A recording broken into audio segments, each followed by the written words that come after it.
Hello friend, कैसे हैं आप सब। मैं हूं आराधना श्रीवास्तव और आज हम बात करने वाले हैं सीडीपी में आईक्यू के बारे में। इसमें एक टर्म आता है, एक चैप्टर है इंटेलिजेंट क्वोशिएंट मीन बुद्धि लब्धि। इसमें हम बात करने हैं कि बच्चों का जो इंटेलिजेंस है उसके बारे में बात करने वाले हैं कि हर एक बच्चा जो है वो डिफरेंट होता है। हर बच्चे का आईक्यू लेवल जो होता है डिफरेंट होता है। तो इसी के संदर्भ में, इसी के रेफरेंस में हम बात करेंगे कि आईक्यू जो है इसको हम बोलते हैं इंटेलिजेंट क्वोशिएंट, हिंदी में बोलते हैं बुद्धि लब्धि।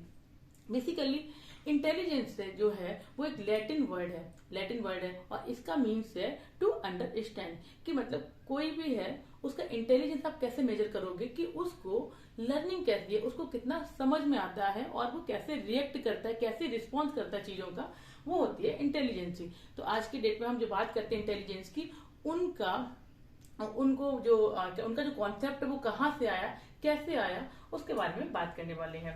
तो सबसे पहले 1905 में एक साइंटिस्ट थे अल्फ्रेड बिने एंड टी सिमोन। दोनों ने मिलकर क्या किया कि एक पहला इंटेलिजेंट टेस्ट बनाया। क्या बनाया? पहला इंटेलिजेंट टेस्ट बनाया। कब बनाया गया? 1905 में। और किसने बनाया? Alfred Binet and T Simon ने। उसके बाद क्या हुआ? मेंटल एज का कॉन्सेप्ट आया। जो पहला फर्स्ट इंटेलिजेंट टेस्ट बनाया गया, उसके बाद 1908 में जो दूसरा कॉन्सेप्ट आया वो आया मेंटल एज कॉन्सेप्ट। पहला तो था आपका कि उन्होंने फर्स्ट इंटेलिजेंट टेस्ट बना दिया Alfred Binet and T Simon ने 1905 में। उसके बाद क्या हुआ कि उसमें ये जरूरी हो गया कि उसकी मेंटल एज क्या है, जो बच्चा है या जिसके बारे में हम जो मेजर कर रहे हैं उसकी मेंटल एज क्या है। तो दूसरा कॉन्सेप्ट आया मेंटल एज कॉन्सेप्ट। ये किसने बनाया? ये बनाया अल्फ्रेड बिने ने, जिन्होंने पहला इंटेलिजेंट टेस्ट बनाया था। उसके बाद 1912 में फाइनली विलियम स्टर्ब ने बनाया आईक्यू कॉन्सेप्ट। उन्होंने यहाँ पर 1912 में आईक्यू कॉन्सेप्ट बनाया, मीन बुद्धि लब्धि का जो परीक्षण होता है उसका टेस्ट बनाया। तो ये तीनों जो डेट्स हैं आपकी, इनको मतलब आप बहुत अच्छे से लर्न करके रखिए, क्योंकि कभी कभी ना कंफ्यूजन क्रिएट हो जाता है। जब पूछा जाता है कि पहला टेस्ट कब बनाया गया, पहला इंटेलिजेंट टेस्ट कब बनाया गया, तो उसमें क्या करते हैं, कुछ बच्चे विलियम स्टर्म का भी नाम लिख देते हैं, कुछ अल्फ्रेड बिने और सिमोन में कंफ्यूज रहते हैं। तो आपको कंफ्यूज नहीं होना है। सबसे पहले जब हम बात करेंगे 1905 की बात करेंगे, अल्फ्रेड बिने और टी सिमोन सबसे पहले आए जिन्होंने इंटेलिजेंसी का टेस्ट बनाया। इंटेलिजेंसी का टेस्ट बनाने के बाद 1908 में क्या हुआ, अल्फ्रेड बिने ने ही मेंटल एज का कॉन्सेप्ट बनाया। मेंटल एज का जब कॉन्सेप्ट बन गया, उसके बाद 1912 में विलियम स्टर्म ने आके आईक्यू, उन्होंने क्या करा, उसमें क्यू को भी ऐड कर दिया, मतलब इंटेलिजेंट क्वोशिएंट बुद्धि लब्धि का एक टेस्ट बनाया 1912 में। तो अब हम बात करेंगे कि जो आईक्यू कॉन्सेप्ट बनाया गया, इसके अकॉर्डिंग कैसे कैसे बच्चे होते हैं, कैसे कैसे बच्चों का ग्रुप होता है, कौन से बच्चे इंटेलिजेंट की सीरीज में आते हैं, कौन से बच्चे एवरेज में आते हैं, कौन से बच्चे एवरेज में भी नहीं आते, बहुत लोएस्ट मेंटल लेवल रखते हैं, और इनका फॉर्मूला कैसे है। हाँ, तो हम बात करने वाले हैं concept of IQ. Concept of IQ के बारे में जब बात करते हैं तो जैसा कि हमको पता है कि इंटेलिजेंस जो है वो सबसे ज्यादा कहाँ से प्रभावित होती है, कहाँ से इफेक्टेड होती है, वो होती है हेरिडिटी से। तो जब भी हम बात करेंगे इंटेलिजेंस की, जब भी हम बात करेंगे तो सबसे ज्यादा ये प्रभावित होती है हेरिडिटी से। तो intelligence is basically affected by the heredity. अब हम बात करते हैं कि जो कॉन्सेप्ट आया उसका जो फॉर्मूला निकल के आया वो कैसे निकाला गया, कैसे किसी भी बच्चे को जज करना है कि वो इंटेलिजेंट है या नहीं है, अगर है तो कितना इंटेलिजेंट और किस लेवल में आना चाहिए। तो सबसे पहले इसका जो फॉर्मूला बना वो आया mental as upon biological age. मतलब कोई भी चाइल्ड है उसका मेंटल लेवल क्या है, मतलब वो किस तरह से सोचता है, उसकी पावर ऑफ थिंकिंग किस तरह से है। अगर बच्चा अगर 2 साल का है तो अगर वो 4 साल के बच्चे की तरह सोच रहा है तो उसकी मेंटल एज क्या हो जाएगी, 4 ईयर्स। अगर कोई बच्चा 5 ईयर्स का है और वो 10 ईयर्स के बच्चे की तरह सोच रहा है, उसका थिंकिंग पावर जो है वो 10 ईयर्स के बच्चे की तरह है, तो उसका मेंटल एज हो जाएगा 10 ईयर्स। और जो बायोलॉजिकल एज है, ये क्रॉनिकल एज जो है, वो उसकी क्या हो जाएगी, एक्चुअल जो उसकी एज है, जितने बच्चा जिस साल का है वो हो जाएगी उसकी बायोलॉजिकल एज मल्टीप्लाइड बाय 100। तो इसको शॉर्ट फॉर्म में मेंटल एज से बना दिया MA and divided by CA mean chronicle age और BA बायोलॉजिकल एज। इसमें आपको कंफ्यूज नहीं होना है।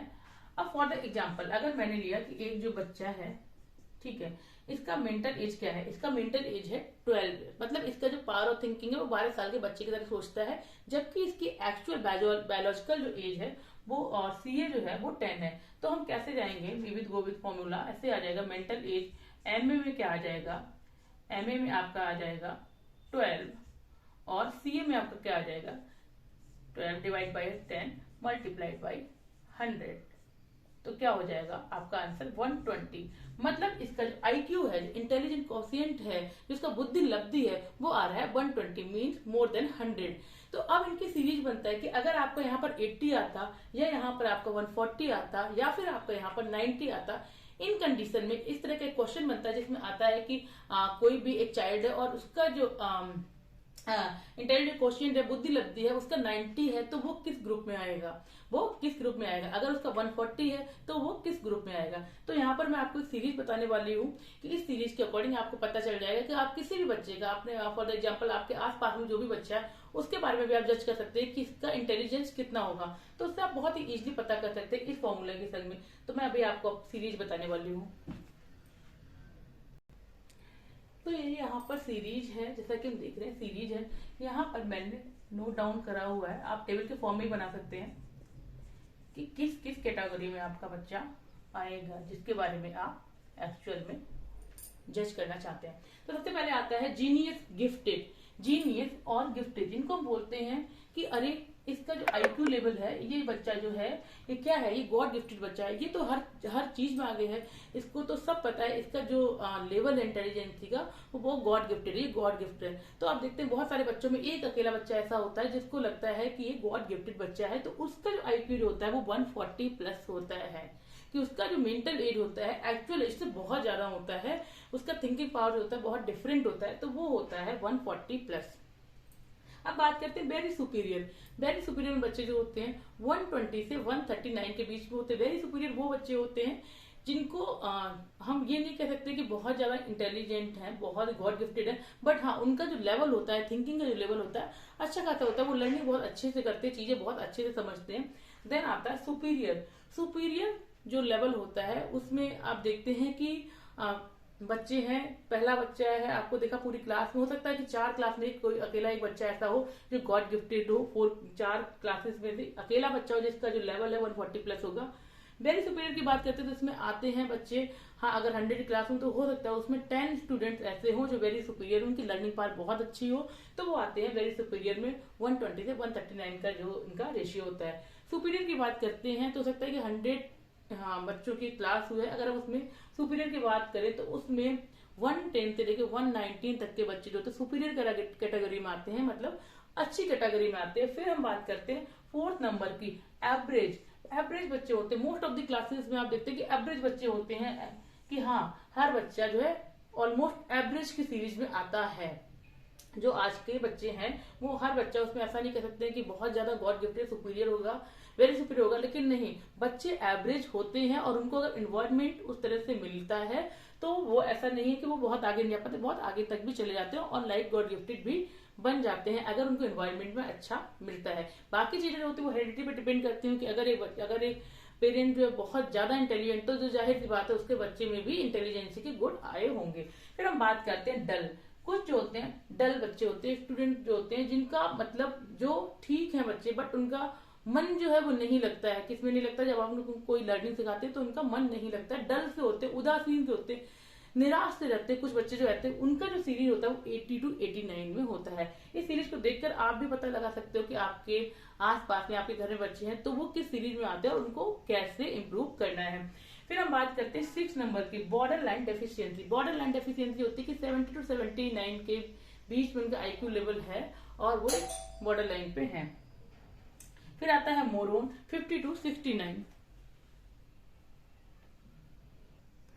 हाँ, तो मोरोन जो होते हैं वो होते हैं 50 to 69। और हम बात करते हैं 8 नंबर पे जो आते हैं, क्या होते हैं, मिसाइल बच्चे जो होते हैं, इनका जो होता है आईक्यू लेवल 20 to 49 के बीच में होता है। और फाइनली अगर एक क्वेश्चन आता है कि कौन से स्टूडेंट्स होते हैं या वो स्टूडेंट जो इडियट की सीरीज में आते हैं तो उनका मेंटल लेवल क्या होता है, उनका मेंटल लेवल मींस IQ जो है उनका इंटेलिजेंस कोएफिशिएंट कितना होता है, वो होता है बिलो 20। तो क्वेश्चन आ जाता है कि कभी गॉड गिफ्टेड बच्चों का IQ लेवल कितना होता है, वेरी सुपीरियर, सुपीरियर और इडियट। तो इस तरह से अगर आप सीरीज को ध्यान में रखेंगे तो जाहिर सी बात है आप उस क्वेश्चन को आसानी से सॉल्व कर लेंगे। तो thank you for all that. और अगर आपको अच्छा लगता है मेरा वीडियो या फिर मेरे अगर कॉन्सेप्ट आपको अच्छे लगते हैं तो प्लीज बी विद मी, मेरे चैनल को सब्सक्राइब करें, लाइक करें, शेयर करें। Thank you.